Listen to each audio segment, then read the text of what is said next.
Guardando questo film mi sono ricordata che il giorno dopo aver compiuto 34 anni il mio telefono ha cominciato a farmi vedere dei messaggi, delle sponsorizzazioni per congelare i miei ovuli, per fare app di vedere la mia fertilità. Quindi insomma praticamente la pressione sociale arriva anche attraverso l'algoritmo ormai.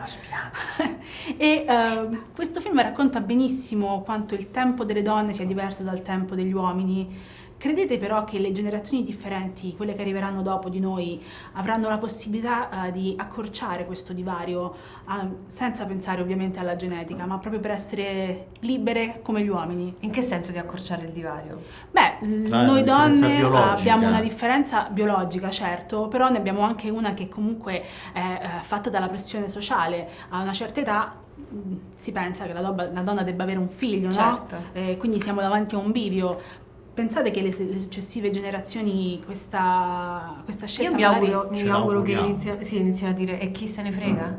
Sì. Cioè, tipo, posso essere libera di fare quello che voglio, un po' quello che anche il mio personaggio cerca di fare in questo film, no? Che le arriva l'orologio biologico sotto forma di Arcangelo Gabriele che a 40 anni le dice ok, ti annuncio che... E lei dice aspetta un attimo, dammi del tempo per pensarci. E da lì iniziano a tirare giù una lista di pro e contro la maternità, eccetera. Perché vuole essere libera di scegliere, provando a razionalizzare questa scelta quando in realtà poi è una cosa complicatissima. È una roba che secondo me uno deve sentire, non può arrivare a questa consapevolezza attraverso una lucidità. Quello è impossibile. Mi farebbe piacere se, e comunque io lo vedo perché ci sono tantissime donne giovani che sono proiettate anche sul loro lavoro e non solo sull'essere gratificate attraverso una relazione, una storia d'amore, una maternità. Ognuno è libero di fare quello che vuole, però ci sono tante giovani che difendono i propri diritti prima di soddisfazione personale e poi magari in un secondo momento, chissà, può arrivare anche attraverso una maternità. Però secondo me invece sì, le cose stanno cambiando. Sì, diciamo che poi anche la poetica è un po' del nostro lavoro, no? Quello di provare a dare questi messaggi di abbattimento delle distanze ed estendere la tolleranza poi. Quindi ce lo auguriamo. Questo film si vede praticamente che c'è la mano di Paola Randi, cioè se una persona Assolutamente. non sa chi l'ha diretto lo può capire, ed è una cosa che suscita anche la capacità di Paola Randi di vedere come ama gli attori, Sì. ama voi protagonisti ma ama anche tutti i coprotagonisti. Assolutamente. È qualcosa che immagino sul set sia un'esperienza che non capiti in ogni tipo di ambiente. Lei ci ha proprio diretti davvero, cioè ogni parola, ogni sfumatura, abbiamo ripetuto varie volte le scene, perché è proprio molto attenta. A volte poi veniva da me e me la recitava pure Sì, lei. per vedere come Esatto, io dicevo ok, riferimento. ho capito. Poi ovviamente non è che io facevo una copia di quello che faceva lei, però era anche il suo modo di farmi capire quello che lei voleva. C'è una grande cura, secondo me, e anche proprio una messa in scena molto particolare. C'è un sacco di randate, dico io, dal titolo del film che ti appare non in grafica, ma all'interno del locale che si illumina. Cioè, ci sono tante piccole cose che lei... Sì, ha questa sperimentazione dei linguaggi che poi è molto forte, si vede proprio una sua firma e il modo in cui crede negli attori, nelle loro capacità di esprimersi è gratificante, ti porta in terreni sconosciuti e crede che tu possa arrivarci, quindi questo secondo me per un attore è molto bello.